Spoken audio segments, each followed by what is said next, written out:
Hello everyone. मई में the Royals web series जो नेटफ्लिक्स पर रिलीज हुई है, जिसका सबने जमकर मजाक बनाया है, क्या यह सच में इतनी बुरी वेब सीरीज थी? तो चलिए शुरुआत करते हैं। इस वेब सीरीज में टोटल 8 एपिसोड्स हैं। मेन लीड में भूमि पेडनेकर और ईशान खट्टर को कास्ट किया गया है। This is a rom com web series. Ishaan Khattar Morpur का महाराजा है, तो वहीं भूमि हॉस्पिटैलिटी बिजनेस में अपनी कंपनी की हेड है। महाराजा विराज जानी ईशान और सोफिया मतलब भूमि का पूरी सीरीज में ऑफ एंड ऑन अफेयर दिखाया गया है। महाराजा विराज के पिता की डेथ के बाद उनकी फैमिली को पता चलता है कि वो सब कर्जे में डूबे हुए हैं और पूरा पैसा उनके पापा ने किसी अननोन पर्सन के नाम कर दिया है। इस सिचुएशन से डील करने के लिए वो सोफिया की कंपनी के साथ कोलैब करते हैं, अपना महल एक टूरिस्ट होटल में कन्वर्ट करते हैं।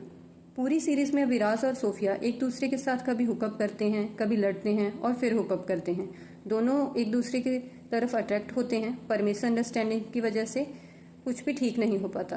पर जैसे ही सीरीज की एंडिंग में सब ठीक होने लगता है, एक और घटिया ट्विस्ट के कारण वो काइंड ऑफ अलग हो जाते हैं। इनके अलावा जीनत अमन को बहुत टाइम के बाद स्क्रीन पर देखकर काफी अच्छा लगा। वहीं चंकी पांडे, नोरा फतेही और दीनू मोरिया भी इस सीरीज का हिस्सा बनी।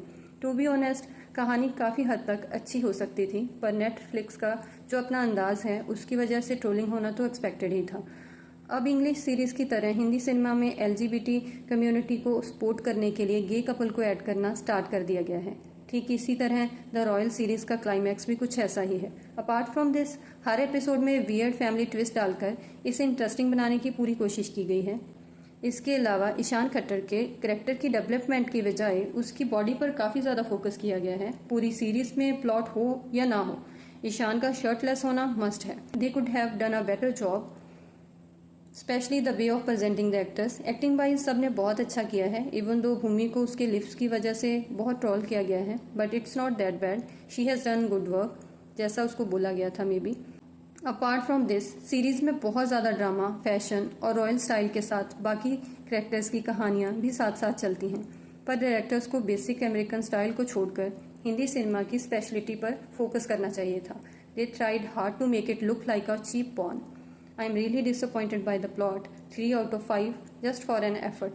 डायरेक्टर्स ने एक्टर्स की इमेज बिगाड़ दी है और सेकंड सीजन आने की भी रूमर्स आ रही हैं।